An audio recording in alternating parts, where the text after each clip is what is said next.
Have you ever considered how much energy you're expending coping with life? Did you even consider that you have some coping strategies running? Probably not, because most people don't. They're really outside of our conscious awareness. And yet, these coping mechanisms, coping strategies have been running our entire lives, or at least since very early in childhood. That's when most of them are formed. They're survival mechanisms for us. They're ways that we learn to get our needs met. And so there's a way that they're extremely important because they served a purpose. It was the way that we were able to get through challenging times. And that's how we cope in general. Human beings are masterful coping machines. And yet those programs which are running outside of our awareness are going to continue running our entire lifetimes.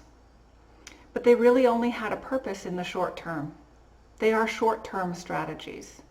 And when our situation changes, when our environment changes, when we change, we grow, we get more resources, we become adults with new neurology and abilities, then those old mechanisms are not serving us anymore. They're actually hindering us and causing all kinds of problems, a lot of drama often and chaos in our lives, because the way that they are getting our needs met is not the healthiest way.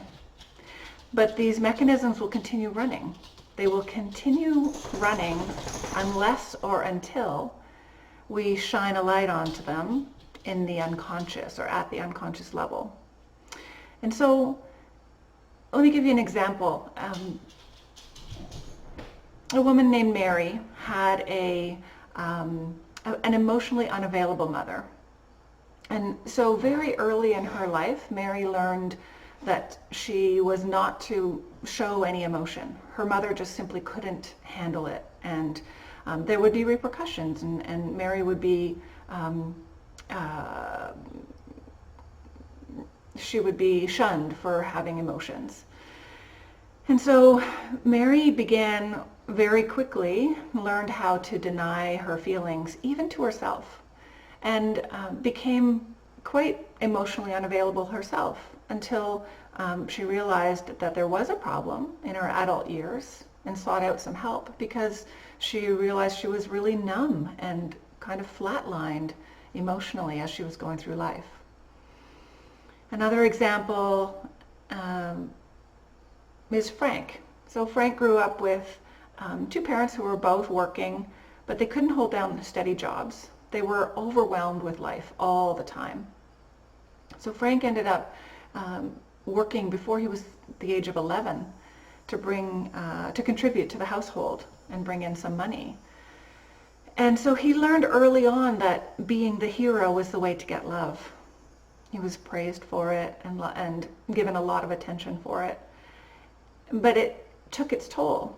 As Frank continued on with his life, he was rescuing and saving everyone around him, putting everyone else's needs ahead of his.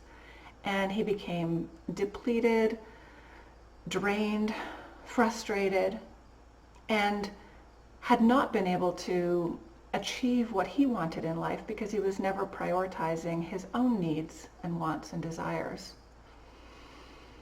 Those are just a couple of examples where very simple experiences in our childhood can result in a survival strategy or a coping strategy. But what it does is it has us living our lives not being our true self.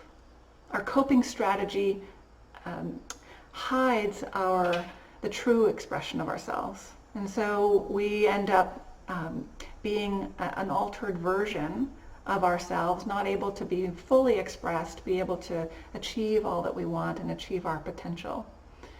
So it's important for us to take the time to determine what is going on at the unconscious level. And the signs and the symptoms are usually right there staring in our face. It's the challenges and the issues in our lives, and especially the ones that repeat and have where we can see the pattern that's happening throughout our lives. So the opportunity here is to address our coping strategies, to delete them, to replace them with healthy strategies to get our needs met, so that we can then be our true self. So shifting from our coping self to our true self.